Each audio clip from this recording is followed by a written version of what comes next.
Spirit and Truth Sanctuary, good evening. We are full of the joy of the Lord at my house tonight because it's not just me and Brandy, Esther, and Micah. I have two guests with me tonight. My sister is in the house, LaDonna Louise. Paulk D.E is in the house tonight, and Pastor Elva Clarice Miller Paulk is in the house as well. And so we have enough to have a pretty good church service in here tonight. We are glad that you're here. I know it's been probably everybody's had a little bit of a crazy day. It's been raining everywhere. I had to drive almost to the Florida line and back today. I'll tell you about that in just a moment. And so I need a little bit of some joy, some laughter, something to break the just the monotony of whatever you're feeling emotionally. And so we're glad you're here tonight, and we're glad that you're ready to hear, ready to learn, ready to share with us.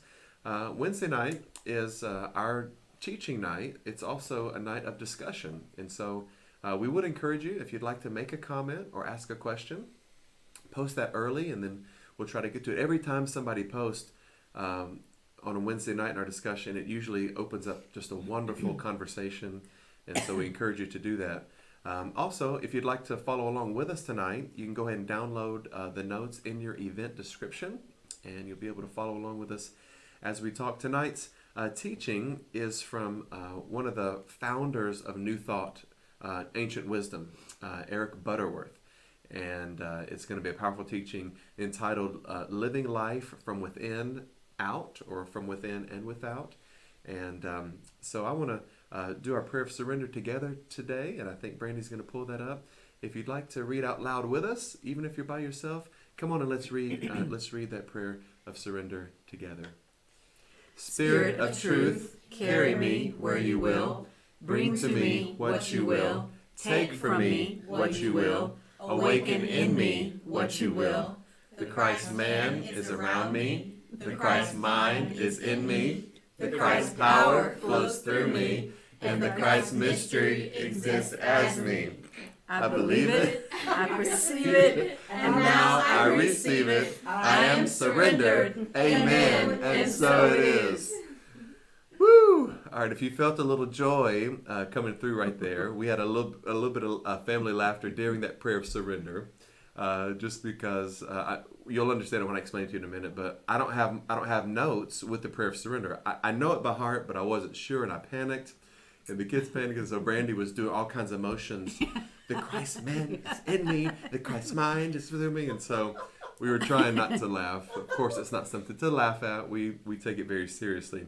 The reason for that is my father, 82 years old, has had the same pickup truck for about 15 or 20 years, and found out that one of his cousins, who lives almost at the Florida-Georgia line in Baxley, Georgia, owns several car dealerships. And so called him and said, hey, I'd like to buy a pickup truck, and described what he wanted. He said, come on down, I'll make you a great deal. And so I, as a good son, just could absolutely not let my dad drive 8 hours by himself. So I went with him today. Micah went with us and helped us to drive on the way back. And so I called my sister as we were driving back from Baxley this afternoon. I said, I think I'm going to make it on time. It depends on Atlanta traffic. Then it started raining. There was a couple of wrecks on 75. And so called her back about an hour later and said, it's going to be close, but I think I will make it there on time. She said, I've already got 4 pages of notes.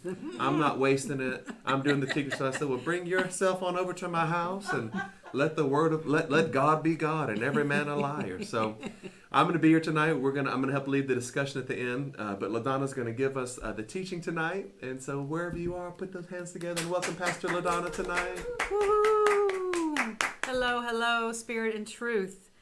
Yes, it was funny. Brandy was being very demonstrative over there, trying to help us all with the prayer of surrender. So that's why we were laughing.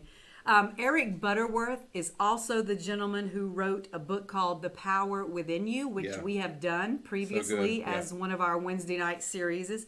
So anyway, it's going to be good tonight. And the title tonight, it's Living Life from Within Out. To me, it would just have made more sense to say from inside out. That's what he's meaning, that it all begins inside, which we've talked about many times before.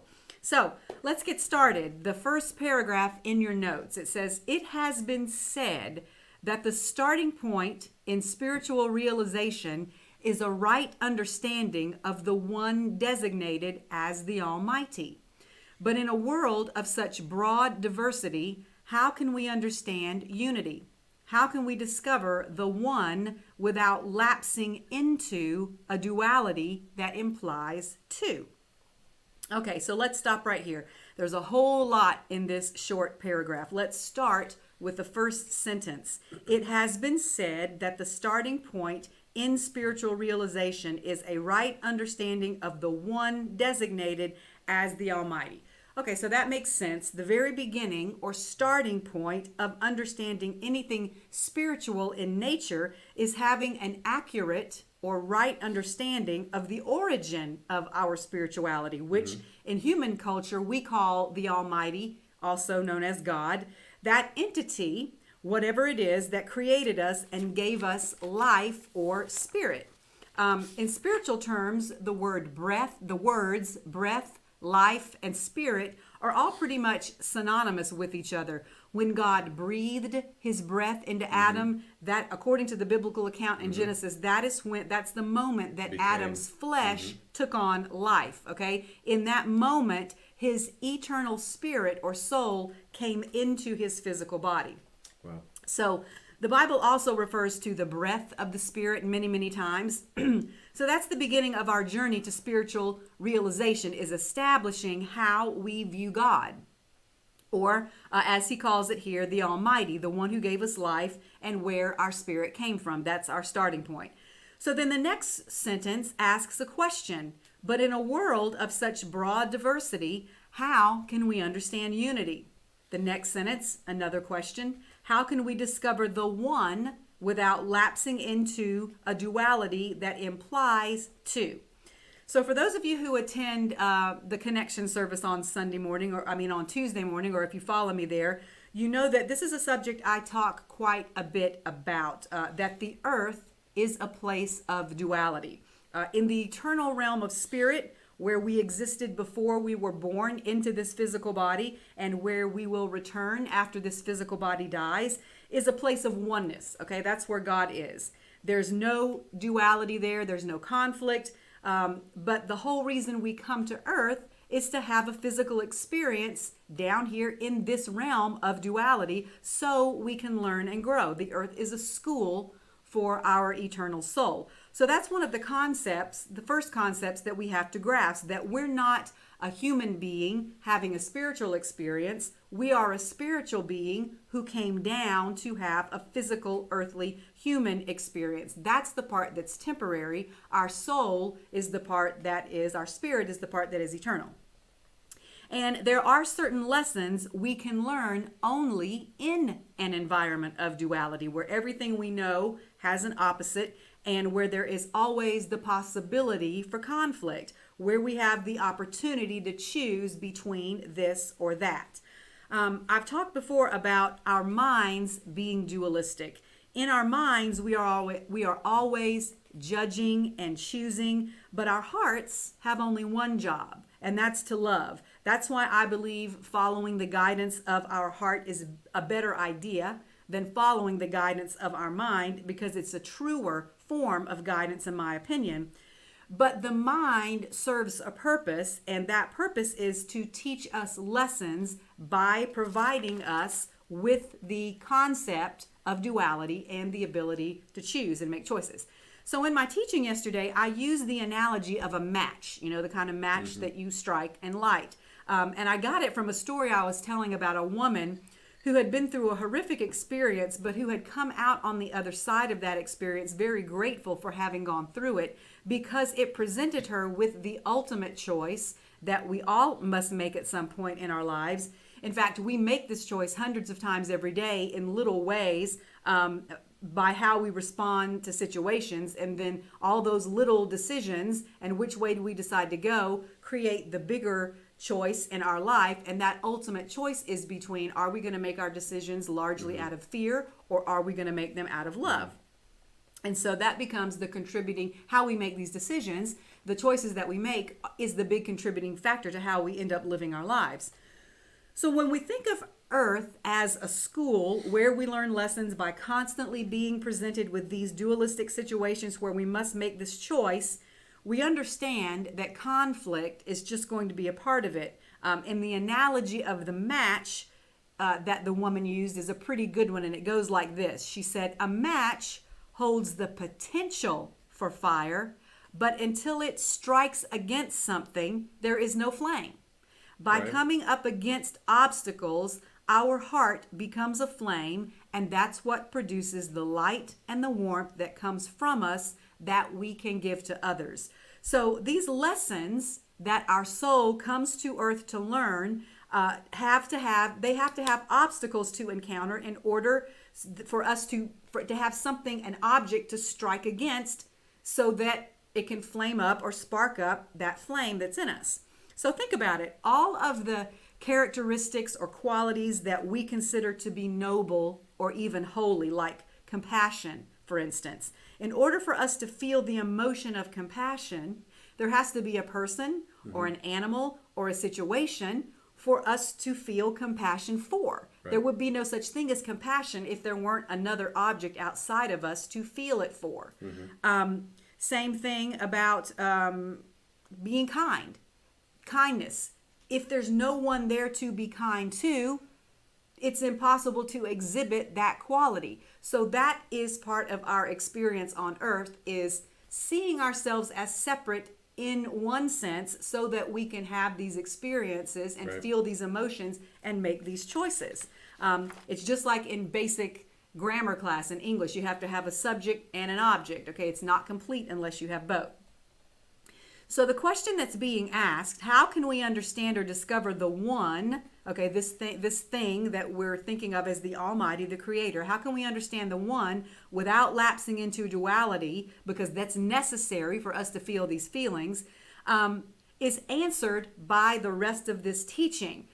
And it is the proposition it is proposing is that to think of it not as two separate objects, as in this is one object here and this is one object that you can draw a line between, but rather as the concept of a circle or a sphere, where there's a center of the circle and then there's a circumference of a circle, okay?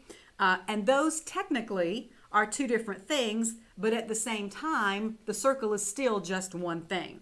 So that may be a little bit confusing, but we're going to get into it a little bit more deeply. You're still with me. Okay, let's continue on with the notes. Paragraph 2. There are many definitions of God, but none quite so insightful as this. God is the sphere whose center, or the dot, is everywhere, and whose circumference, or the edge, is nowhere. It is not a picture that can be drawn. In fact, it should draw the mind away from the tendency to envision an anthropomorphic being. Now, anthropomorphic just means giving something that's not human characteristics or attributes, like when dogs talk in cartoons, or cartoons make the sun like a person, okay? So this way, thinking of God, of the Almighty as a circle, helps us get away from seeing God as a man or as a woman, because it's spirit. Spirit is not male or female, but that's the tendency we have as humans to view it that way, to anthropomorphize it, because that's all we understand. But if you think of it as this circle, that will help you get away from that way of thinking, is what this is saying. Okay. A sphere whose center is everywhere, going on with the notes, impossible. But wait, if the center is everywhere, it must be where I am. Could this be the meaning of omnipresence? A point of life and light, present everywhere as each individualized expression. If this is true, then I am the center of God. It is an audacious thought with a sacrilegious tone. And yet, can a geographical center be otherwise located in a dynamic and expanding universe? Every point in this sphere where God is thus a bubbling forth of the infinite flow of life. Okay, wow. So there it is. When you begin to think of the Almighty in this way, as a sphere, you can, number one, incorporate both the ideas of oneness and duality by thinking of it as a center as well as what's around it. And number two, you can begin to understand that there is no separation between you and God, or between anybody else and God, or between you and anybody else. We are all just different expressions of this one thing. Amazing. Another way I've heard it explained is like a diamond or a gemstone. It's one stone, but it has on its surface, all these different facets, which is just the same thing from a slightly different angle. So that's the way I like to think about it too, is that all of us are just the same expression of God, but at a slightly different angle. So the next statement I want to address here is where it says, I am the center of God. It's an audacious and a sacrilegious tone. So I just want to point out, as we've talked about many times before, that the only reason that statement sounds audacious or sacrilegious to our ears is because of this mental conditioning that we've been receiving since birth, that we are separate from God. If we had never been taught that, it would not sound odd or foreign to our ears. But the key word here is mental. It is a mental conditioning, and we've already established that the mind is dualistic in nature and therefore can't really be trusted to discern or figure out spiritual truths. We've also been mentally conditioned to believe that it's our heart that can't be trusted. But it's actually the absolute opposite that is the truth. What can't be trusted is the dualistic nature that our mind is. Our heart is one. So that's actually, we should be able to trust that even more. But if we're not careful, we will get caught up in this never-ending loop of judgment and indecision if all we do is stay in our mind. So the heart will always lead us back to oneness. And yes, we do learn lessons from duality, but once we've learned the lesson, we've got to learn how to move back out of that duality from the mind and into the heart, which is our true home, which is oneness.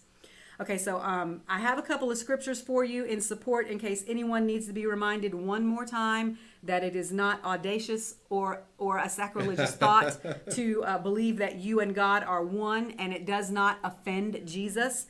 If Jesus were offended, he would not have said things like, I am the firstborn among many brethren, or these things that I do, you will do in greater. Yeah. And Paul would never have said, let this mind be in you, which is also in Christ Jesus, who being in the form of God did not consider it robbery to be equal with God.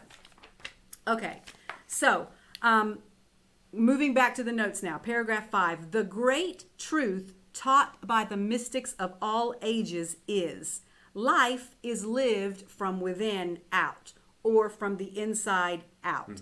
This means the whole universe is concentrated at the point where you are. More than this, you are the universe expressing as you. You are its living enterprise. It forever stands behind you with its full resources.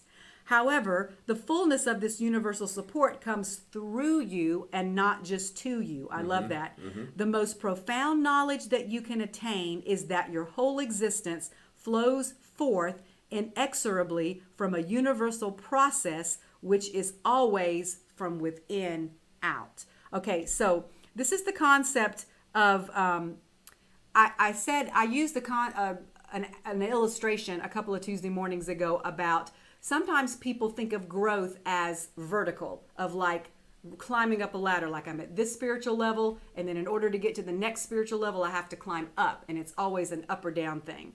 But a better way that I think to look at it, which corresponds with this teaching, is if you think of yourself not in a vertical way, but in a horizontal way of your growth as, okay, I always start with me. I always start in my heart. And then my growth, instead of being up or down, is this way. It's not that I am ever going up or down. It's just I'm expanding into a bigger version of myself. It's not that I throw away things that I believed. It's that I understand them more deeply. So I include that, but I transcend it. I go up a little bit, but then I also expand out this way. And so I love that. And that kind of goes along with this whole teaching that it's a sphere, that you start in the middle and then you go out. And that's the way the growth occurs, not simply just up and down. Okay, let me see if I said everything I wanted to say there. Okay, so again, it's like there's not, this also gives birth to this idea that there's not some God up there blessing you or cursing you. Okay. It's that the God inside you is making these decisions. Like I said, every day you have the opportunity in this earth realm, this realm of duality, you have the opportunity every single day and every single moment to make a decision of how are you going to respond or are you going to react? Are you going to decide out of love or are you going to decide out of fear? So when you do that, that is creating the blessings or the cursings from within. Right. It's not that it's coming down to you from this heavenly place. It's the God in you making these decisions, and then that is what out pictures as your life. Wow. From within, it comes without. All right, last paragraph. How widespread and deep-seated is the belief that we are forever in competition with people and in conflict with the world around us. Our fears, resentment, anger, and even grief come because we feel that the instability of life in the world is a threat to our existence in it. Jesus gave the answer. The kingdom of God is within you. Luke 17:21. The kingdom within is the realm of all potentiality, all substance, all life, all love, and all peace. So, the point is, we are not in competition with anyone else because at the deepest level, we are everyone else. We can't seem to get away from this teaching of the sphere. There's one more analogy I want to leave with you as I end my part of this. And I've given you this before too. Let's go back to the circle, except this time let's think of it as a bicycle tire. Okay, in the middle of the bicycle tire is, I'm not sure what you call it, but there's this thing. And then there's little spokes that go out to the edge. So if you think about each of us as individuals is that part of us that's out there on the edge. But if you follow that spoke back far enough, we all go back to the center. Wow. So in that way, the dualistic part of us, the individuality of us, is out here on the circumference of the sphere. But if you follow it back down to the center, we're all one. Wow. And in that way, when you find yourself in conflict or competition with another person, technically, you're just in competition with yourself. So that, to me, sometimes that makes it easier just to drop it and say, I'm not going to be in competition with this person because this person is me. In another form, in another facet, from a slightly different angle, that's me. That's me in the future, or that's me in the past. So that's the main part that's talking about, is this sphere of oneness makes your life so much easier if you can start looking at God as a sphere and a circle, and know that everything begins with you and then comes out. Nothing is coming to you from another person, from this anthropomorphic God up in heaven. It all begins right here in your center, in your heart. Okay? Wow. Unbelievable. Put those hands together and tell Jesus thank you. Wow, what an awesome teaching tonight. I had some just as it's hard for me to hear LaDonna teach and not to just get ideas immediately. First of all, I have to say about the teaching of growing outwardly. I grew upward for the first 13 years, and then for the last 35 years, I've grown horizontally or outward, and the last year grown less. But talking about dualistic thinking. The first song that I ever sang publicly, not as a child, but as a 19-year-old, as a teenager, was a Lenny Kravitz song, and it's called Believe. And the first lyrics of that song say, I am you, and you are me. Why is that such a mystery? And so he's immediately, this is, almost 30 years ago, I was singing a song from an artist who was ahead of his time, challenging the idea of dualistic thinking, that all you ever meet, as Eckhart Tolle says, all you ever meet is yourself. So look, when LaDonna was talking about dualistic thinking tonight, the absolute first thing that we find in the Judeo-Christian Bible, the first rule that is given to us is, do not eat of the tree of the knowledge of good and evil. If you want to shuck it on down to what we heard tonight, don't eat of dualism. Don't eat of good and evil. Don't eat of that. There are all these other things. It's all one. It's all good. I take it a little further. When Jesus is described in Scripture, he is described as the Lion of Judah. He's also described as the Lamb of God. Right. So in one spiritual expression, we have both a lion and a lamb. And if you'll take that into John's book of Revelation, he says, when the new heaven and new earth come, the lion and the lamb will lie down together. So I think that's a picture, literally, that nature will not be set against itself anymore. Predatory, animalistic, savage behavior. But if you'll connect that with a deeper understanding, the lion prowess and the lamb humility are all working together as one thing. And in that new earth, there is not a dualistic understanding. It's all happening together. It goes further and says, in the new heaven and new earth, there is no more night, no more day. All there is light. The light of God is all that we see. And so maybe the way we apply it daily at Spirit and Truth Sanctuary is we say this scripture almost every service we have. All things work together for the good. Bad things, good things, things we judge as bad or good that we probably shouldn't. Why? There is no dualism. It's all working together. Let's apply this to coronavirus. Let's apply this to George Floyd, to the protest. Right. It is not bad. It is not good. It is not dualistic.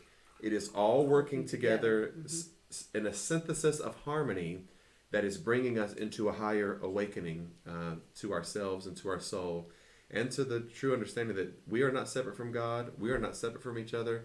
I and you, you and me, us and it.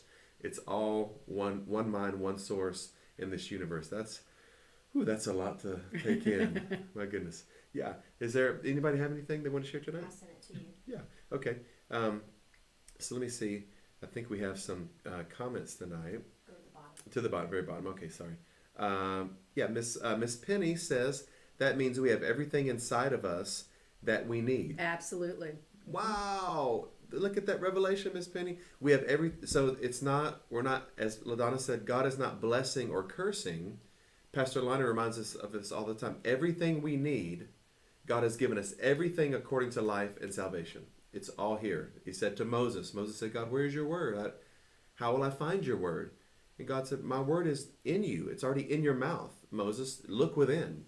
Jesus says, the kingdom is not coming. The kingdom is not up there, out there. It's an inward discovery. And so we say a lot at Spirit and Truth. Jesus said, let your kingdom come on earth as it is in heaven.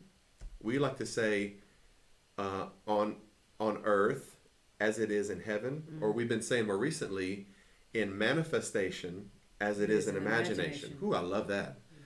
So it's all happening together. Thank you, Miss Penny. That is so. Yeah, let's go a little further with that, Penny.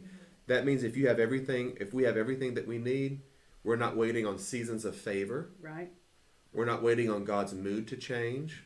Come on, Pentecostals, talk to me. We don't have to tarry. Come on, anybody ever been to a tarrying service? Praying and begging and fasting and pleading and tarrying and, oh Lord, I'm going to hold on to the horns of the altar until... You're not changing God. You may be waking up to something in you, but it's all within us. And so Jesus said to one of the men, I think one of the men of Bethsaida, he said, why do you stand here gazing? Why do you stand here gazing, waiting for God to do something? Take up your bed and walk. The miracle, our late bishop taught a series, the miracle is within you. What's in, not your house, what's in your house? And so you already have all of it. All right.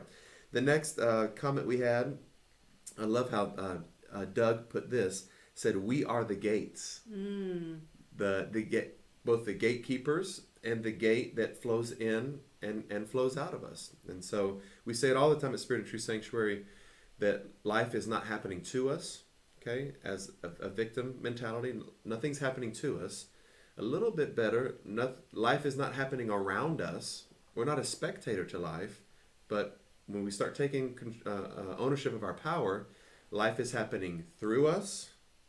And then the ultimate understanding, life is happening as us. Life is happening as me. Not to me or around me, but through me and as me. And so those are really powerful. One more, I think, Brandy? So someone asked, is this teaching from a book? Can I put the camera back to you and you can share that information?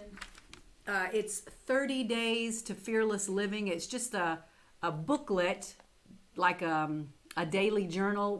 Was it from the Unitarian Church? Unity Church. Unity Church. The Unity Church puts it out. We can post that, but yeah, I know it's called 30 Days to Fearless Living. Yeah, I'll post it. And every day has like a different entry. Yes, I will post that when we are done. So that everyone can have that. So Tamaria said, to know that all things are working together for the good gives us strength to get through hard or difficult experiences. Mm-hmm. Wow. To me, that's comfort. My sister and I wrote a book together a decade ago. And in the introduction, we said something to the effect of, we wouldn't give anything for our journey. All the difficult things we've been through, all the difficult moments and seemingly hells that we've walked through together.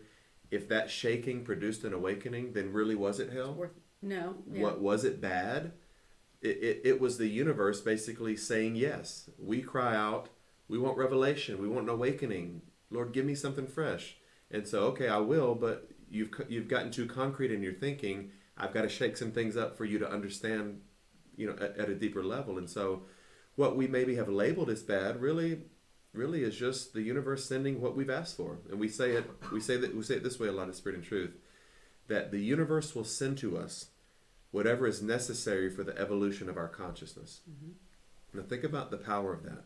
Whether that's Jesus being sent to the Pharisees who didn't want to hear what he had to say because they were stuck, as Homer Herndon would say, they were stuck on stupid, or they were stuck in their concrete thinking.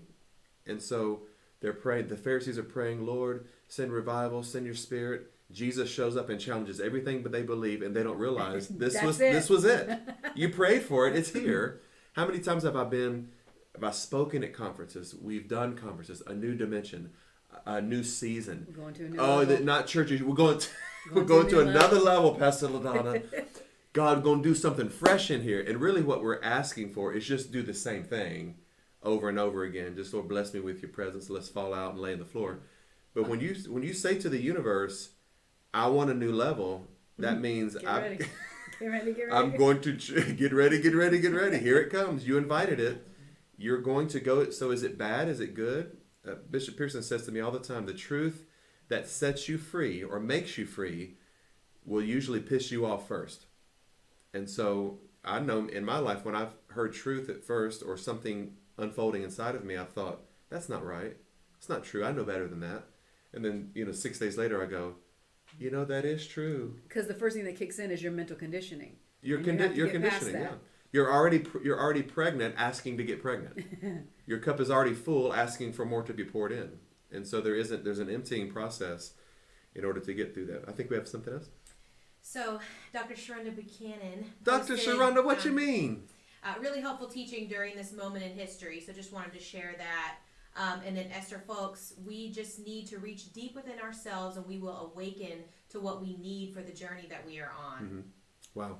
So both Esther and Dr. Sharonda, thank you for sharing. Dr. Sharonda is a loyal Wednesday night attendee. We can always count on her for some good discussion. Thank you, Esther, for sharing. So as we look at, Jesus said to the, it was a section of Pharisees. He said, you forecast the weather, but you know not the season that you live in. You know the times that you live in. And so as religious minds, okay, we may understand the Bible, but do we know how to make it relevant to what's happening around us? And so what is happening right now? We have both a virus, a pandemic. We have economic crisis happening to some degree. We have a shifting in mentality toward haves and have-nots, black, white, law enforcement, citizens. All this is coming to the surface. Is it good? Is it bad? Why put a label on it? It's necessary for the evolution of our consciousness. Mm-hmm. It's an experience that is helping us to wake up to the deeper facets of who we are as spirits having a human experience and expression. And so when you watch the news at night, whatever's happening, don't try not to label it. I was talking or texting last night with Major Ken Morton, who is our percussionist at Spirit and Truth Sanctuary, one of the nicest, just most loyal, friendly people that you'll ever meet in your life. And so he spent his entire life in law enforcement. And he was just sending me different videos of young people asking questions and crying out. And he was saying, D, what do we say to this? And we probably spent an hour texting back and forth. This is a necessary thing right now. Yeah. The question has to arise. It is an answer in seed form. The outcry has to happen. The riots, even, I don't condone it or condemn it.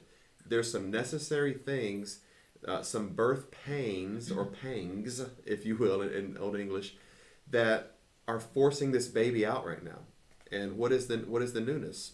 What the universe is sending us for the evolution of our consciousness. And so whether we label it legislation, changing of laws, changing of procedures, all that's kind of the minutia. The big picture is the Spirit of God is bringing us to a higher level of consciousness and an awakening to what LaDonna taught tonight, that we are one. We are all one mind, one source, one love.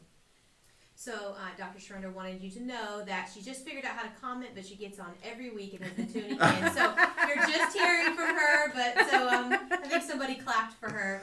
But then I saved a good one for you.